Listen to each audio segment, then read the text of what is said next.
இந்தியாவுக்கு தான் நிறைய கெயின் இந்த சீரீஸ்லயும் சரி இந்த மேட்ச்லயும் சரி. India has gain more than England. இவ்வளோ பேர் 3 பேர் 2 பேர் 5 பேர் டீப்ல இருக்காங்கன்னு ஈகோவா ஒரு அடிச்சு போய் அவுட் ஆயிருக்கலாம், அதுவும் பண்ணிருக்கலாம். அவர் வெயிட் பண்ணலாம். Wheel take the match deep. ராகுல் விக்கெட்ஸ் இஸ் மோர் இம்பார்ட்டன்ட். அவர் 3 பால் ஆடிட்டு 4 பால் அவுட் ஆனார், ஒரு 2 பால் இருந்துச்சு அவுட் ஆயிட்டாரு. But we protected Rishabh Pant, we protected ராகுல். அவருக்கு நம்பிக்கை, அவருக்கு வந்து இந்த மேட்சை வந்து ஒரு he has taken the match into his heart. மேட்ச்ல பெரிய கெயின். இந்தியா ஸ்பின் அட்டாக் ரொம்ப வீக்கா இருக்குன்னு நம்ம சொல்லியிருந்தோம், அதுவும் இப்போ கவர் ஆயிடுச்சு. இந்தியன் கிரிக்கெட்டே ஒரு அன்பார்ச்சுனேட். ஒரு அஸ்வினும் ஜடேஜாவும் சேர்ந்து ஒரு ரெகுலரா ஆட முடியல, பர்டிகுலர்லி ஃபாரின் கண்டிஷன்ஸ்ல அது ஒரு அன்பார்ச்சுனேட். அவர் ஒரு விதத்துல ஒரு பெரிய cricketer. he is a workhorse, he is a team player, he gives his best. என்ன மாதிரி பிச்சா இருந்தாலும் சரி, என்ன மாதிரி bowling-ஆ இருந்தாலும் சரி, அவருடைய டேலண்ட்ஸ், அவர் எபிலிட்டிக்கு மேல ஆர்டர் வரவர். இதெல்லாம் இந்த கிரிட்டிக்கல் மிஸ்டேக்ஸ் எல்லாம் அவங்க வந்து கரெக்ட் பண்ணாங்க. India future looks very good. இந்த young cricketers, this dynamic combination will work out very well for India if they continue to show this kind of energy. IPL இருந்தாலே வந்து India தோத்துரும், India bowling போட்டால் not அவுட்டும் கொடுத்துறாரு, India batting ஆனால் out கொடுத்துறாரு அப்படின்னு நம்ம இண்டிவிஜுவலாக டிசிஷன் போக வேண்டாம். சில டிசிஷன்ஸ்லாம் வெரி ஈவன் ஸ்கூல் பையன் கூட ரைட்டாக கொடுத்துருப்பா அப்படிங்கிற மாதிரி இருந்தது. சார் வணக்கம். வணக்கம். இன்டர்வியூ ஸ்டார்ட் பண்ணுறதுக்கு முன்னாடி நேற்று ஒரு கால் உங்கள் கூட கால் பண்ணி, சார் ஜெயிச்சிருவோமா அப்படின்னு கேட்டேன். இப்படி தான் சொல்லிய. ஸோ அது அப்படி தான் நடந்திருக்குன்னு நினைக்கிறேன். ஏன்னா ஒரு final but well fight by Indian டீம்னே சொல்லலாம். மேட்ச் எப்படி சார் இருந்துச்சு? டாக் ஃபைட் அப்படின்னுவாங்களே, 2 நாய் சண்டை போட்டா விட்டா ரெண்டுன்னு விடாது, கடைசி வரைக்கும் மோதிண்டே இருக்கும். அதேமாரி மோதினாங்க. அந்த மோதல்லையும் ஒரு இது இருந்தது பார்த்தீங்களா, ஒரு சேஃபாக ஆடணும் அப்படின்னு. நீங்கள் ஜடேஜா வந்து ஃபுல் டே ஆடினார், ஆல்மோஸ்ட் ஃபுல் டேன்னு வச்சுங்க. லஞ்சுக்கு அப்புறம் ஃபுல் இது ஆடினார். அவருக்கு விட்டே கொடுக்கல அவங்க. கடைசி வரைக்கும் அந்த 3-2 5 ஃபீல்டர் டீப்பில் இருந்தாங்க. அவங்கள வந்து ஒரு அட்டாக் பண்ணி அவரை தூக்கிட்டா எல்லாம் சரியாக போய்டும் அப்படின்னு கூட பண்ணல, சேஃபாக தான் ஆடினாங்க. அதேமாதிரி ஜடேஜாவும் இவ்வளோ பேர் 3 பேர் 2 பேர் 5 பேர் டீப்பில் இருக்காங்கன்னு ஈகோவா ஒரு அடிச்சு போய் அவுட் ஆயிருக்கலாம், அதுவும் பண்ணியிருக்கலாம். அவர் வெயிட் பண்ணலாம். Wheel take the match deep. பின்னாடி ரொம்ப தள்ளி எடுத்துன்னு போகலாம். ரொம்ப கடைசி கூடவில் கொண்டு போயிட்டான்னா அவங்களுக்கு டென்ஷன் ஜாஸ்தி ஆகிடும், அப்போ அடிச்சுக்கலாம் அப்படின்னு தான் அவரும் பண்ணார்.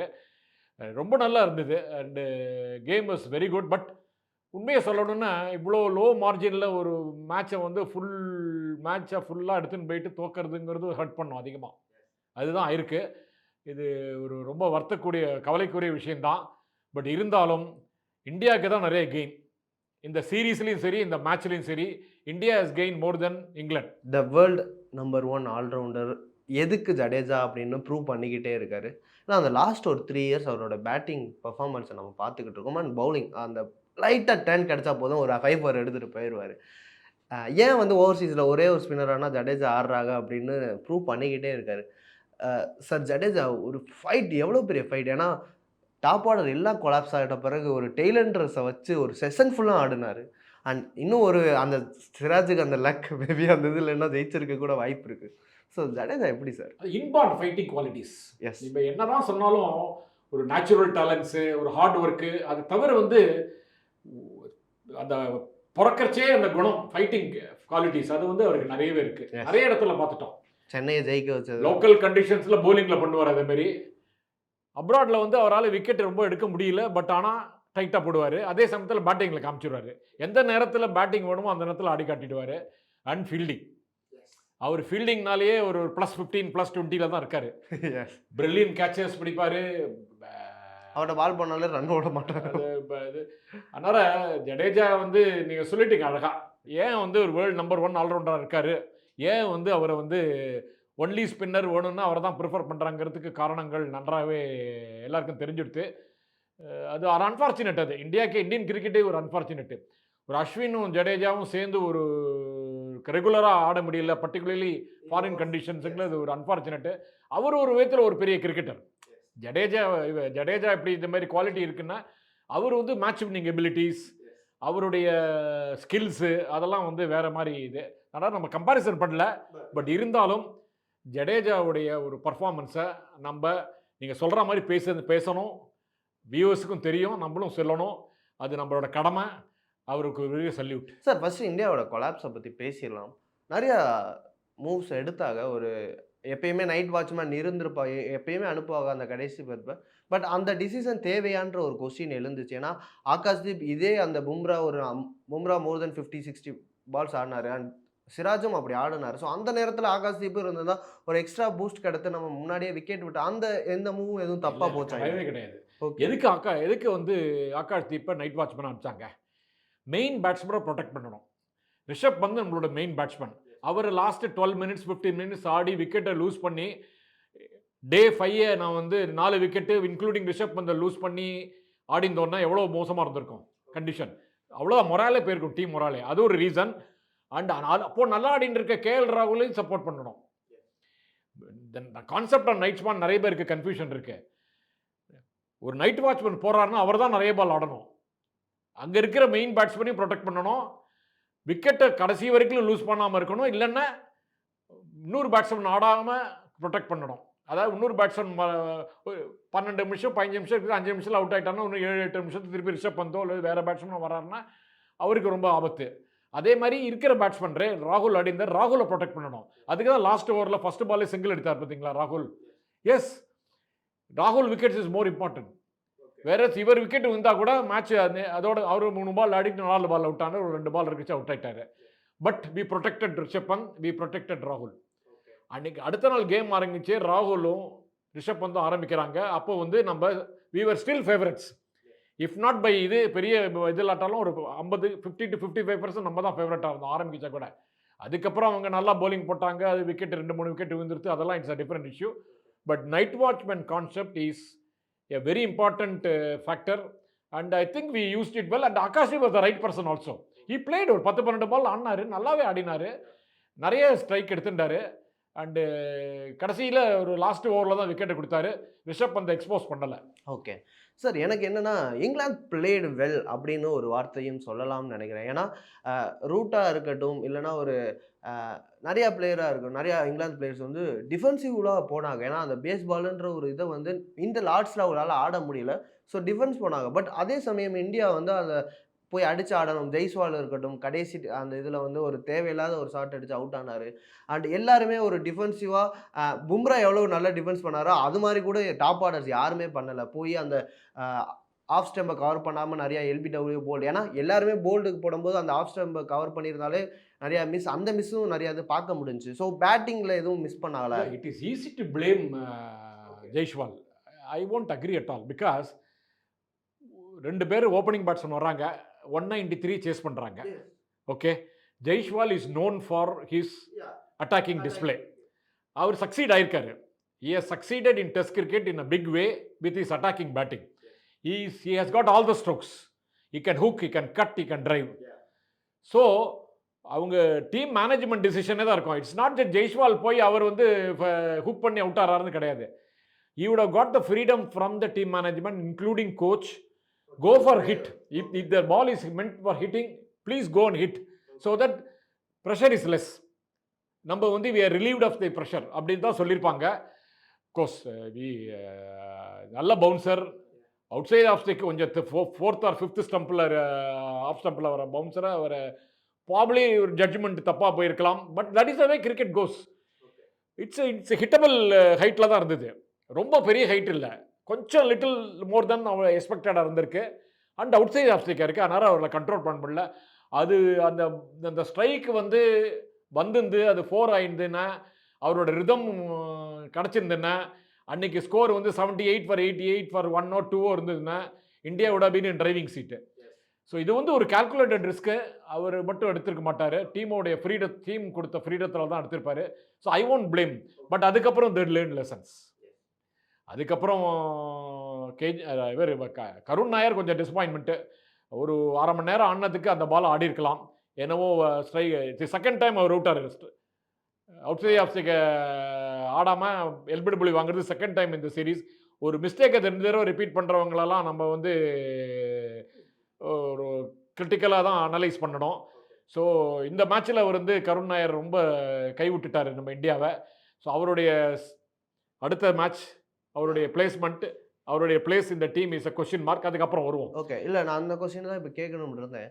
ஏன்னா ஒரு இந்தியா யங்ஸ் டீமோட அடுத்த நாங்கள் வந்து புது டீமை உருவாக்குறோம் தான் கோலி அண்ட் ரோஹித் எல்லாருமே ஓய்வு பெற்றாங்க. அப்படி இருக்கும்போது கருணாயரோட பெஸ்ட் 300 இருக்கு. பட் செகண்ட் பெஸ்ட்டுன்னு இருக்கும்போது 33, 43 தான் இருக்கு. அவரோட ஆவரேஜ் பெஸ்ட்டாக டெஸ்ட்டில் இல்லைன்னு இருக்கப்ப சாய் சுதர்சன் ஒரு யங் டேலண்ட்.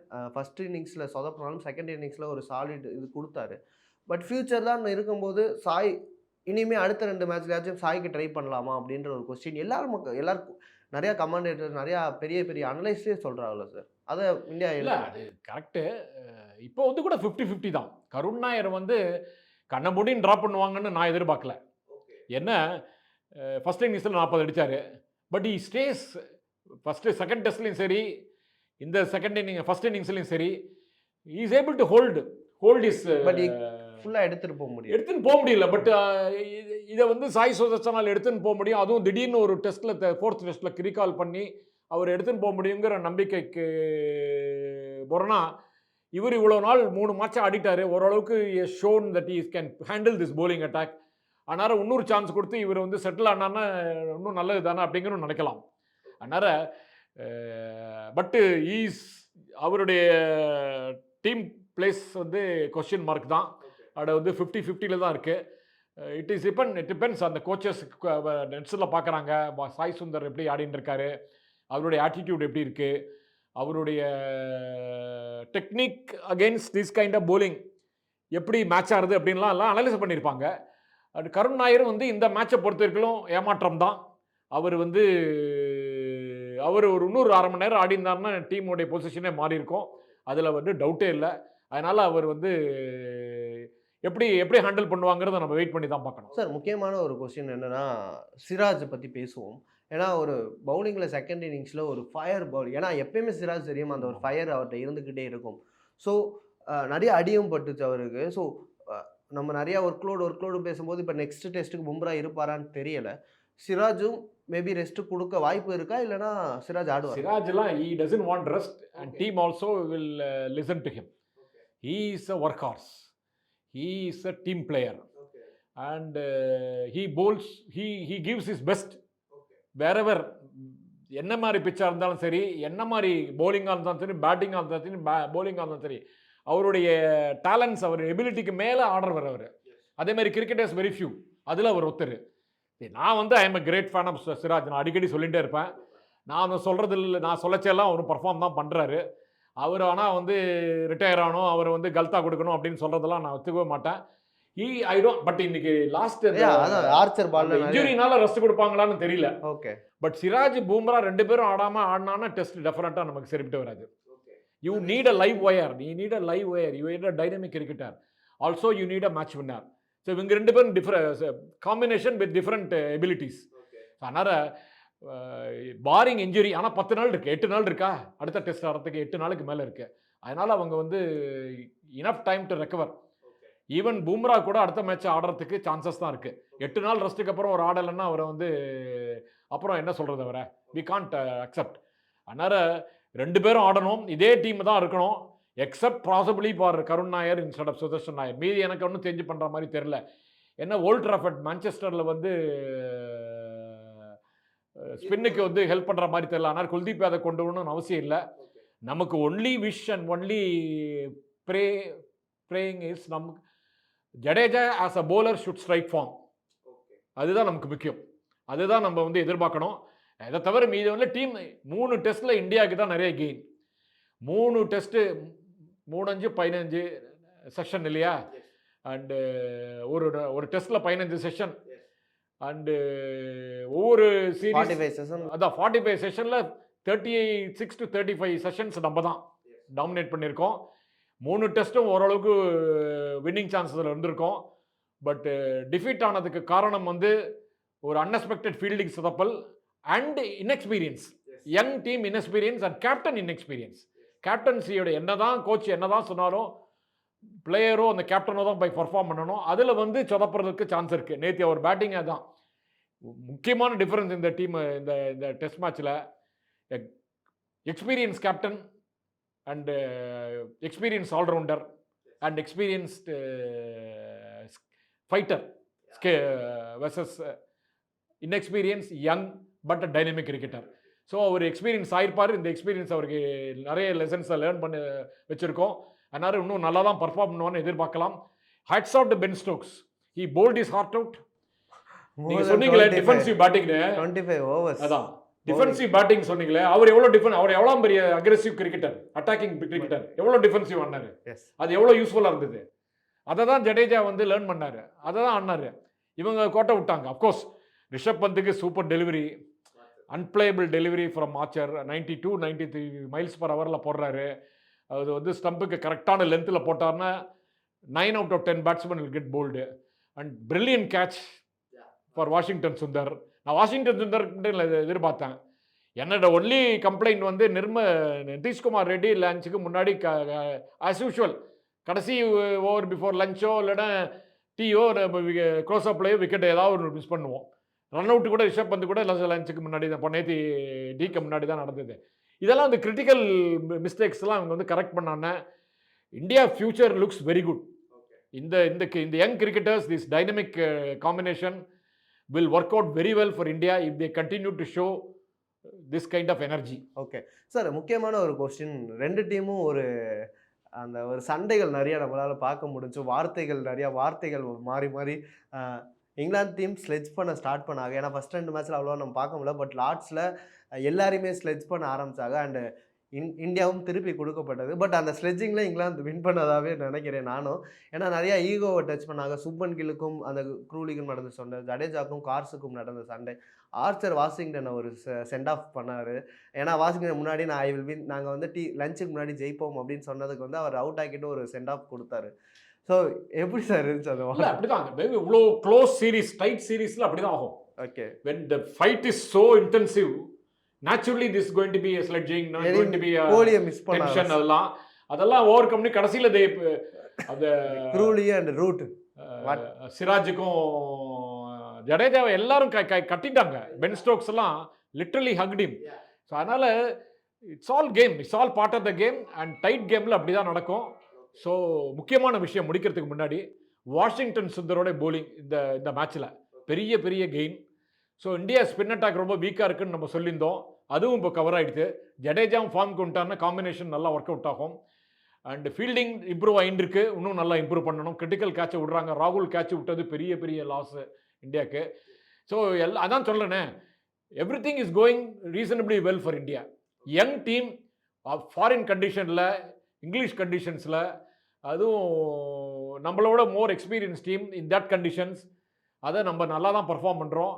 என்னை பொறுத்த வரைக்கும் no regret. India has performed well and India can improve their performance. And even இப்போ கூட சீரீஸ் வின் பண்ணுறதுக்கு நிறையவே சான்ஸ் இருக்குது. சார் கடைசி கொஸ்டினா, அந்த ஸ்டோக்ஸ் கேப்டனை பற்றி நான் பேசி ஆகணும்னு நினைக்கிறேன். ஏன்னா ஒரு ஃபைட்டிங் கிரிக்கெட்டர்னு நம்ம எல்லாருக்கும் தெரியும்.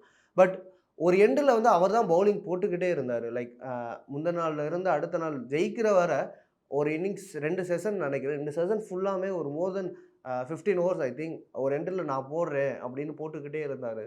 அதையும் பார்க்கணும். இன்னொன்று, அதுக்கு முந்தின நாள் ஆர்ச்சர் போட்டப்போ 2 பவுண்டரி கவர்ஸ்லேயோ அந்த இதுலேயோ போன பிறகு ஆர்ச்சர் சொல்லுவார், எனக்கு அங்கே ஃபீல்டிங் வேணாம், இங்கே வேணாம்.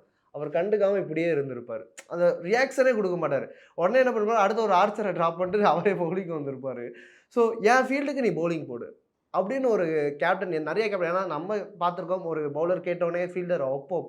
பட் அந்த England style of captain is world class all-rounder, skilful player, very experience cricketer, very good person. எல்லாமே அவருக்கு எல்லாருமே இருக்குது. முக்கியமான விஷயம், ஒரு ஃபாஸ்ட் பவுலர், ஒரு கேப்டனாக இருந்து ஒரு ஃபாஸ்ட் பவுலர் இவ்வளோ போடுறதுக்கு சாதாரண விஷயம் இல்லை. அதுவும் ஒரு இன்ஜுரியெல்லாம் ஃபேஸ் பண்ணிவிட்டு போலிங்கே ஒரு வருஷம் போடாமலாம் இருந்துட்டு இப்போ வந்து ஒரு ஸ்பெல்லில் 9 ஓவர், இன்னொரு ஸ்பெல்லில் 8 ஓவர் 9 ஓவர் போடுறாரு. அண்டு அவருக்கு நம்பிக்கை, அவருக்கு வந்து இந்த மேட்சை வந்து ஒரு he has taken the match into his heart. இந்த மேட்சை நம்ம ஜெயிச்சாதான் நம்ம இந்த சீரீஸில் நிற்கிறோம் அப்படிங்கிற ஒரு ஒரு மைண்டில் அவருக்கு போட்டுட்டாரு. நம்ம யாரையோ சொல்லி, ஆர்ச்சரை சொல்லி, இல்லைன்னா கார்ஸை சொல்லி, இல்லைன்னா ஓக்ஸை சொல்லி போடுறதை விட நம்மளே போட்டுடலாம் அப்படிங்கிற ஒரு வெறியோடு போட்டிருக்காரு. அவருக்கு பாடி ஸ்ட்ரெயின் இருந்திருக்கும், டயர்ட்னஸ் இருந்திருக்கும். எல்லாத்தையும் ஓவர் கம் பண்ணி இந்த மேட்சை நம்ம ஜெயிக்கிறோம் ஐயா, இந்த மேட்சை நம்ம ஃபுல் எஃபர்ட் கொடுக்குறோம் ஐயா அப்படின்னு சொல்லி பண்ணியிருக்காரு. அவருடைய எக்ஸ்பீரியன்ஸ் அதுக்கு ரொம்ப துணையாக இருந்திருக்கு. டீமை சப்போர்ட்டட் இன் வெல். ஆர்ச்சர் மாதிரி ஒரு போலரை இதோ ரெடியாக இருன்னு போலிங் சொல்லிட்டு இன்னொரு ஓவர் 3 ஓவர் போட்டார். 7 ஓவர் போதே சேஞ்ச் பண்ணுவாங்கன்னு பார்த்தா 7 போடல, 8 போடல, 9 போட்டார். ஸோ அதுக்கு தந்தாப்பா பர்ஃபார்ம் பண்ணார். So he has led from the front and he has shown his heart, big heart for the England team. So he has in fact he man of the match கொடுத்தது சரியான கரெக்டான move. So very big salute. அவருக்கும் அதான் சொல்லணும், சுப்மான் கில்லுக்கும் main difference experience தான், lack of experience. But Shubman Gill will learn and he is in a right path to become a good captain for a many years, at least for 4-5 years. நிறைய இந்த test வந்து நிறையா ஒரு ஃபைட்டிங் நிறையா ஒரு கற்றுக் கொடுத்துருக்கேன். அண்ட் ஃபேன்ஸுக்கு ஹர்ட்டிங்காக இருந்தாலும் அண்ட் லார்ட்ஸில் 50-50 இங்கிலாந்து இந்தியா ஃபேன்ஸ் இருந்து அவ்வளோ செலிப்ரேட் பண்ணாங்க. அந்த கடைசி ஒரே ஒரு மூமெண்ட் மட்டும் நான் சொல்லணும்னு நினைக்கிறேன். எல்லா இங்கிலாந்து பிளேயர்ஸும் போய் செலிப்ரேட் பண்ணப்போ ஜாக் ரூலி அண்ட் ரூட் வந்து சிராஜை கட்டி பிடிச்சது வந்து பார்க்கவே நல்லா இருந்துச்சு. ஸோ கிரிக்கெட் இது எவ்வளோதான் சண்டை போட்டு அடித்து நார்னாலும் கடைசியில் வந்து போய் ஹக் பண்ணி அந்த இதை கொடுக்குறது எப்படி ஒரு மூமெண்ட் சார் கிரிக்கெட்? இல்லை, அல்டிமேட்லி இந்த டெஸ்ட் மேட்ச் வந்து டெஸ்ட் கிரிக்கெட்டுக்கு ஒரு பெரிய அட்வர்டைஸ்மெண்ட். எஸ், டெஸ்ட் கிரிக்கெட்டுக்கு தான் அல்டிமேட் ஃபார்மேட் அப்படிங்கிறது ப்ரூவ் ஆகிடுது. Players whatever they fight out in the field they don't carry. All of them show sporting attitude. They are all good sportsman. நல்லா இருந்தது, கேம் நல்லா இருந்தது, பிளேயர்ஸோடைய பர்ஃபார்மன்ஸ் நல்லா இருந்தது. அண்டு ஒரே ஒரு இந்த மேட்சை பொறுத்தவரைக்கும் ஒரே ஒரு குறை என்னென்னா very very very bad umpiring. Right from top to bottom, first day to 5th day look very awkward. அது ICC has to address. And 2 அம்பையருமே below standard. And those things are have contributed something bad to performance also. Ashwin சொல்லியிருந்தார் Reiffel இருந்தாலே வந்து India தோத்துரும், India bowling போட்டால் not அவுட்டும் கொடுத்துறாரு, India batting ஆனால் அவுட்டு கொடுத்துறாரு அப்படின்னு ஒரு நம்ம இண்டிவிஜுவலாக டிசிஷன் போக வேண்டாம். சில டிசிஷன்ஸ்லாம் வெரி வெரி ஈவன் ஸ்கூல் பையன் கூட ரைட்டாக கொடுத்துருப்பா அப்படிங்கிற மாதிரி இருந்தது. அது ஒரு பெரிய setback for this match. ICC have to take responsibility, have to correct this. Okay sir, தொடர்ந்து நிறையா மேட்ச் இன்னும் 2 மேட்ச் இருக்குது. இந்தியா அடுத்த மேட்ச் ஜெயிச்சா இன்னும் இதில் இருப்பாங்க. நிறையா பேசலாம். நேரத்துக்கு ரொம்ப நன்றி. தேங்க்யூ.